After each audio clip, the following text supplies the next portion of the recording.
Oh my gosh, there is nowhere to sit, so we're sat on the floor, aren't we, Dini? We are the bag women, yes. It is crazy, and not in a good way. It's like Barbie meets Willy Wonka, Charlie and the Chocolate Factory, and then lots of commercial shopping where you pay to shop. So my mum, daughters and I popped over to Stockport. Well, it was a 70-mile long trip there and extremely long trip back to P Louise's Empire. I'd promised the girls after they were supposed to go for a Christmas present, and then actually I booked the wrong date. Yes, Athena. So I was in trouble, wasn't I? But let's take a moment for her to pose. Anyway, we pulled up and it was a great big industrial estate. Now, I recognise this because I had to go on my Todd with my adult friends instead of the kids at Christmas. But they still were amazed by the imaginative pink MDF everywhere. Inside, it would have been my dream house as a kid. Anyway, we paid to get in. We'd already booked tickets well in advance. It was about 15 quid each to be part of the experience, and you either have to book in advance if you want to shop. That's £5, but you get it back off products. Now, I do warn you, there is a lot of queuing everywhere.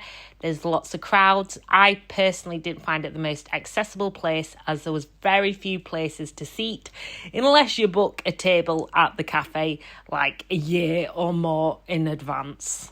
But Athena managed to find a good photo op and a sit down too. That said, it is photo opportunities galore, so get ready to strike a pose and fill up your camera roll. It did feel like being on the set of Barbie or maybe Charlie and the Chocolate Factory. Either way, it was magical for the kids and slightly overwhelming for me, as well as full-on overstimulation with lights, sound, music, busyness. And I've got to say, the staff were on point despite all the crowds and chaos. So we're in the quiet space, and oh my days, what kind of fresh pink hell is this? It's amazing for tweens who love their pink things, but for mamas or papas who don't like too much noise or prefer to sit chill, there's not a lot of time to do that. So we had over an hour to shop because we were still waiting to do the experience. And boy, did we shop and spend lots of money. But thankfully, P Louise is a lot cheaper than the likes of Sephora and all the brands that are stocked in there.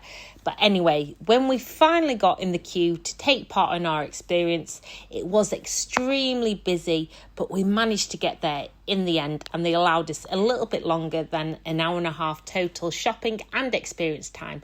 The experience was well worth it. It was short and sweet, but to be honest, for £15 per person, it wasn't too bad because you ended up with a brownie, a keychain and a free lip gloss. I love a freebie. Have you been to the Empire or the Pink Island Cafe? What do you think of P Louise? Are your kids fans? But it looks like we'll be on the waiting list for Christmas. Oh my days. And you know me, I love a good story as a journalist, and I do love the rags to riches story behind Paige Louise, who set this up, the woman from the council estate who is now a multi-millionaire after starting her own beauty academy and then somehow evolving into this mega brand where we all find ourselves dressed up in pink on an industrial estate, having a fab time. Well, at least the tweens are anyway.